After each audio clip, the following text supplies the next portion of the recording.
तर hi friends, आता मी तुम्हाला दाखवणार आहे की मी कशा प्रकारे मेहंदी लावते. तर बघा, इथं मी एवढा असा कोरफडीचा गर काढून घेतलेला आहे. 2 कोरफडीच्या पानाचा गर काढून घेतलाय. आता मी याच्यामध्ये टाकणार आहे आपली दबंगची हर्बल आवळा पावडर. तर आवळा पावडर आपल्याला तुमच्या केसाची जेवढी लेंथ आहे त्यानुसार टाकायची आहे. तर मी साधारण 2 चमचे टाकलेले याच्यामध्ये आवळा पावडर पाहू शकता.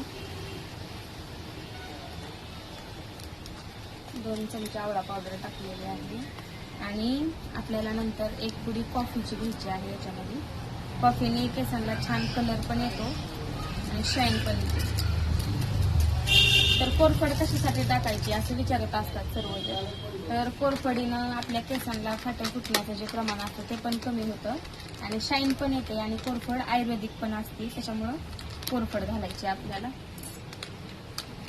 आणि आवळा पावडरमुळं केसांना प्रोटीन मिळतं आणि सिल्की बनतात आवळा पावडरनं केस. आणि बघा, इथं मी घेतलेली आहे नुपूरची मेहंदी घेतलेली आहे ब्राऊन शेडमध्ये. ही आपल्याला टाकून घ्यायची परत त्याच्यामध्ये. आणि पाणी म्हणजे घालायचंच नाही याच्यामध्ये. पाणी जर आपल्याला याच्यामध्ये घालायचं असेल तर आपलं चहापत्तीचं पाणी घ्यायचं उकळून आणि तेच टाकायचं याच्यामध्ये. पाहू शकता माझ्या केसाच्या जेवढी लेंथ आहे तेवढं मी पॅकेट घेतलेलं आहे नुपूरचं. तुमची जेवढी लेंथ असेल त्यानुसार तुम्ही घेऊ शकता. आणि मग आता याच्यामध्ये आपल्याला घालायचं आहे थोडं चहापत्तीचं उकळलेलं पाणी.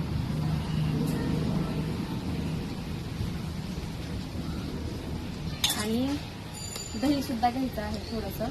दह्यामुळं आपल्याला कोंडा वगैरे जर केसामध्ये होत असेल, डॅन्ड्रफ वगैरे, तर ते कमी होतो. यासाठी दही घ्यायचं आहे आपल्याला.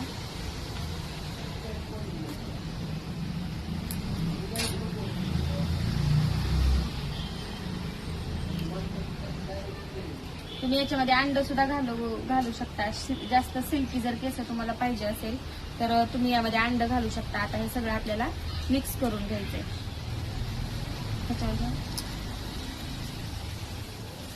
पाहू शकता या प्रकारे थोडं थोडंसं आपलं चहापत्तीचं पाणी घालून आपल्याला मिक्स करून घ्यायचं.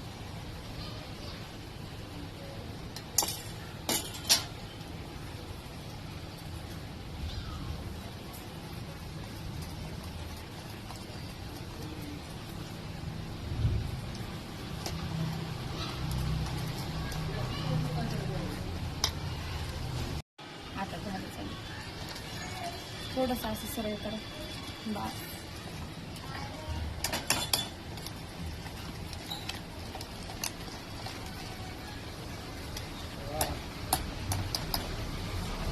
तर बघा, मी जेवढं पाणी केलेलं ह्याच्या अंदाजानंच केलं होतं. तेवढं अगदी 2 कप मी पाणी केलं तर चहापत्तीचं. बराबर 2 कप पाण्यामध्ये आपली मेहंदी भिजवून झालेली आहे. तर बघू शकता तुम्ही, मस्त अशी आपली. आणि मेहंदी आता आपल्याला 1 ते 2 तास अशीच ठेवायची भिजत. मग छान असा कलर येतो. आणि जर कोणाला याच्यामध्ये जर अंड टाकायचं असेल तर ज्यावेळेस तुम्ही लावता मेहंदी त्यावेळेस त्याच्यामध्ये अंड टाकून लावायचं. तर मग आणखीन तुम्ही कोणत्या प्रकारे मेहंदी भिजवता कमेंट करून मला सांगा. आणि व्हिडिओ आवडला असेल आपला तर फॉलो करायला, सबस्क्राईब करायला विसरू नका. तर पाहू शकता मस्त अशी आपली मेहंदी भिजवून झालेली आहे. थोडंसं वरती करा. तर मग कोणाकोणाला मेहंदी लावायची त्यांनी या प्रकारे मेहंदी भिजवून नक्की ट्राय करा.